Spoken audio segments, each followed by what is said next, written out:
मन को पढ़ने का रहस्य।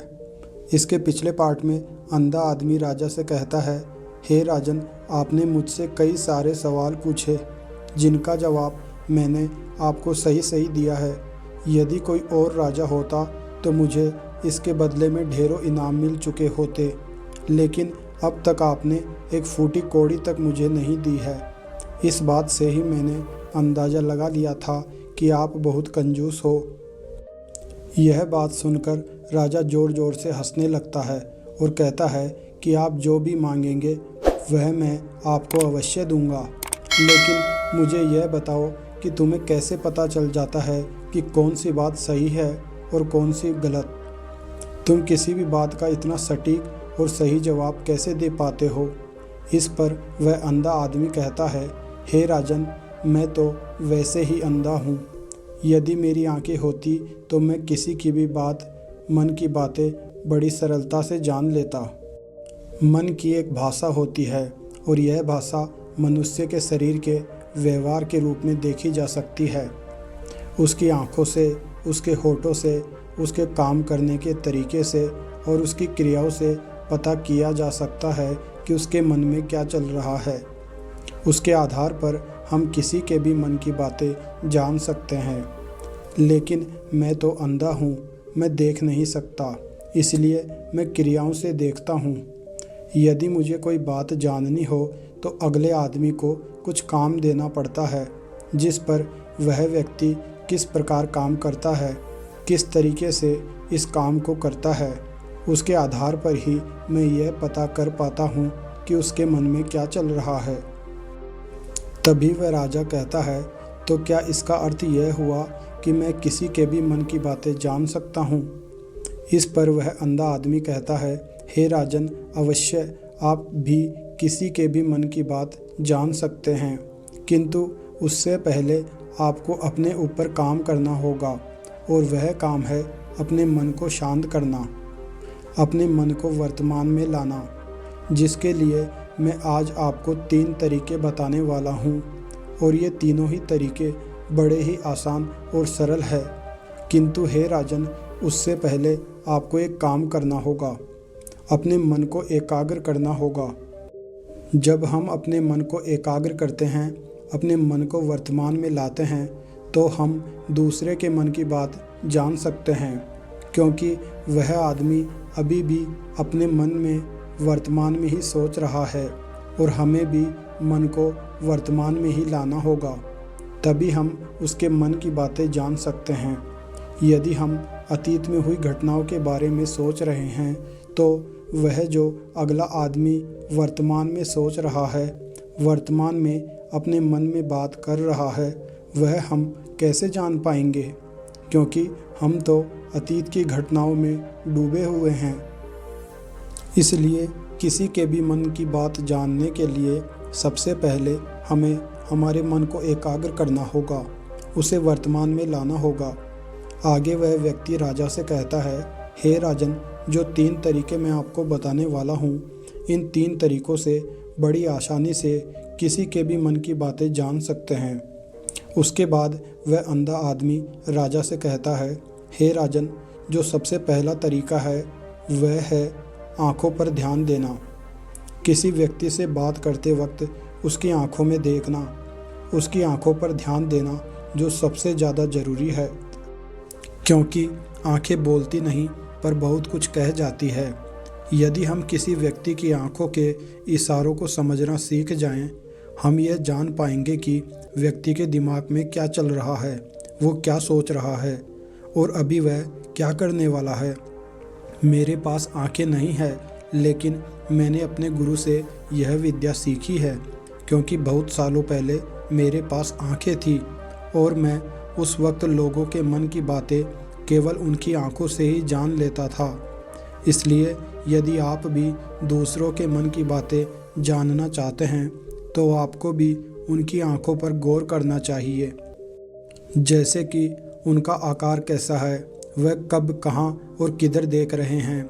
यदि उसकी आंखें यहाँ वहाँ घूम रही है जब आप उससे बातें कर रहे हो, तो वह इधर उधर मुड़ रहा है, कभी ऊपर तो कभी नीचे या कभी आसपास। या फिर उसकी आंखें खुश नज़र आ रही है या फिर निराश नज़र आ रही है। जैसे कि चोर होता है, उसकी आंखों में जब हम देखते हैं तो हमें यह पता चलता है कि अगले आदमी ने कोई गलती की है। ठीक उसी प्रकार जब हम किसी चालाक व्यक्ति की आंखों में देखते हैं तो आपको पता चलेगा कि उसकी आंखों में एक भाषा होती है, एक बहुत ही सीधा और आसान तरीका होता है। यदि आपको यह पता लगाना है कि सामने वाला व्यक्ति आपसे झूठ कह रहा है या फिर सही, तो आपको उसकी आंखों पर ध्यान देना अति आवश्यक है। यदि आपसे बातें करते वक्त वह व्यक्ति अपनी आंखें यहाँ वहाँ घुमा रहा है, ऊपर नीचे या दाएं बाएं हर जगह देख रहा है, तो इसका अर्थ यह हुआ कि वह उस बात से निकलने का कोई रास्ता ढूंढ रहा है। यदि सामने वाला व्यक्ति आपसे कुछ झूठ कहने का प्रयास कर रहा है तो वह आपसे नज़रें नहीं मिलाएगा। वह यहाँ वहाँ देखेगा, ऊपर नीचे देखेगा, लेकिन वह आपकी आंखों में आंखें डालकर कभी नहीं देख पाएगा, क्योंकि उसे डर है कि यदि उसने आपकी आंखों में आंखें डालकर देखी तो उसका झूठ पकड़ा जाएगा और लोगों को सच्चाई का पता चल जाएगा। और इसी प्रकार कुछ और भी भाषाएं होती है। जब आप किसी की आंखों में आंखें डालकर यह देखना शुरू कर देंगे कि उसके हाव भाव क्या है, ठीक उसी प्रकार चेहरे के हाव भाव होते हैं, जिससे हम मन की बातें बड़ी आसानी से समझ सकते हैं और इन्हें भी समझना बहुत ज़रूरी है। कभी कभी कोई व्यक्ति अपने चेहरे से, जैसे आँख, होठ या अन्य किसी अंग से कुछ अलग अलग व्यवहार करता है। यदि आप किसी व्यक्ति के चेहरे में गौर करेंगे तो आप आसानी से समझ पाएंगे कि वह व्यक्ति निराश है। जब व्यक्ति बहुत उदास है या फिर वह बहुत खुश है, वह अपने अंदर क्या महसूस कर रहा है, ये सारी बातें हम उसके चेहरे के हाव भाव से पता कर सकते हैं। फिर चाहे इंसान जुबान से कुछ बोले या ना बोले, लेकिन आप उसके चेहरे से सब कुछ पता कर सकते हैं।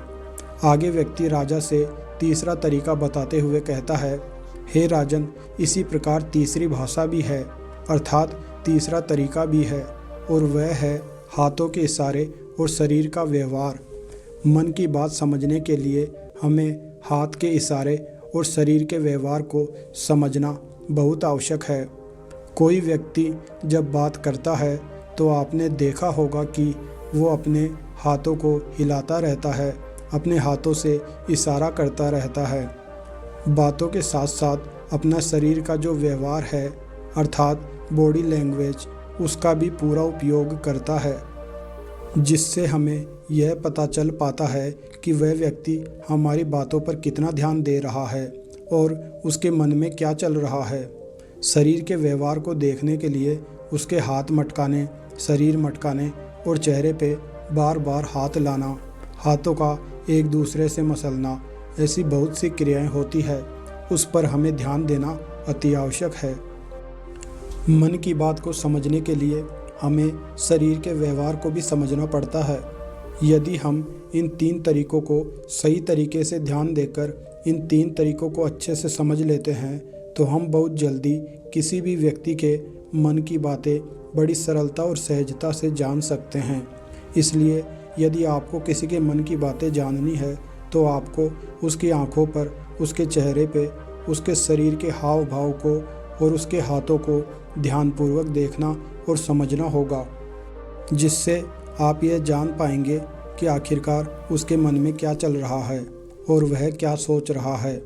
लेकिन उनसे पहले आपको अपने मन को एकाग्र करना होगा, शांत करना होगा और अपने मन को वर्तमान में लाना होगा। तभी आप उस व्यक्ति की इन सभी क्रियाओं पर ध्यान दे पाएंगे, उन्हें समझ पाएंगे। अन्यथा आप यदि अतीत की घटनाओं में व्यस्त है, भविष्य की योजनाओं में व्यस्त है, तो आप उस व्यक्ति के हाव भाव पर कभी ध्यान ही नहीं दे पाएंगे और ना ही आप कभी यह समझ पाएंगे कि आखिर उस व्यक्ति के मन में क्या चल रहा है, वह क्या सोच रहा है।